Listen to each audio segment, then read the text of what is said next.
Ça bouge fort en ce moment dans le milieu du panafricanisme. Kémy Séba, une personnalité ultra suivie et peu controversée, a été arrêté en Afrique du Sud, accompagné de son fils de 18 ans dans un centre commercial. Extradition vers le Bénin en vue, mais est-ce juste une affaire judiciaire ou une chasse aux opposants qui dérange? On en parle dans cette vidéo.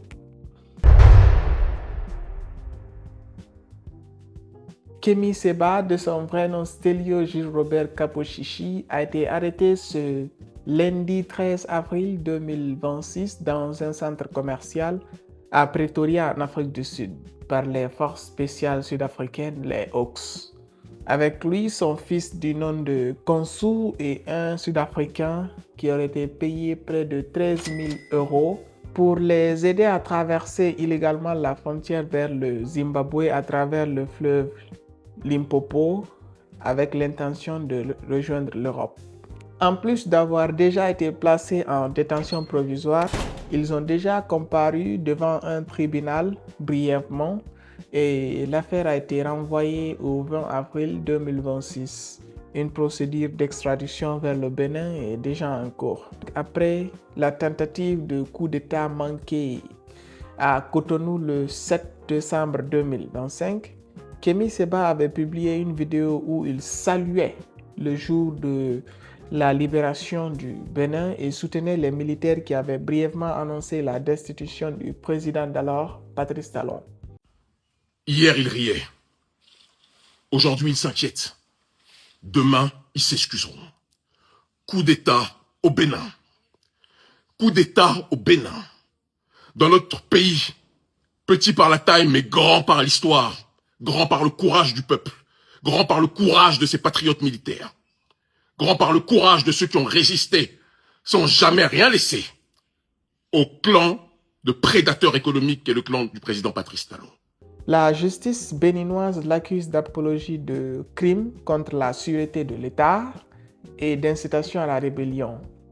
Un mandat d'arrêt international alors avait été émis dès le 12 décembre 2025. Pour ses nombreux soutiens, cette arrestation est un coup monté politique. Kémy Séba dérange depuis des décennies à cause de ses discours politiques contre la présence française en Afrique, contre le néocolonialisme, le franc CFA et les dirigeants africains qu'il qualifie de valets de la France. Il est l'un des visages les plus radicaux du panafricanisme contemporain avec son ONG Urgence panafricaniste. Il faut dire que certains analystes y voient la main de régimes pro-occidentaux qui veulent faire taire une voix influente auprès de la jeunesse africaine. L'Afrique du Sud, qui avait longtemps été considérée comme un refuge pour les opposants politiques, semble ici coopérer avec Cotonou. De l'autre côté, on peut aussi poser des questions sur les limites qu'on observe en fait.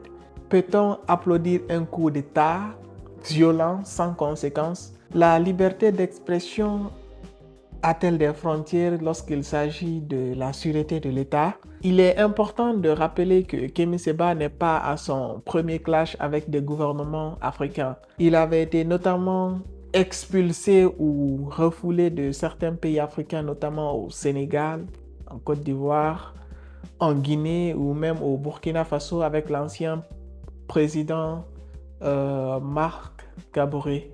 Cette arrestation pose une question plus large. Le panafricanisme radical est-il en train d'être criminalisé? Ou bien certains activistes franchissent-ils la ligne rouge entre critiques légitimes et appel à l'insurrection?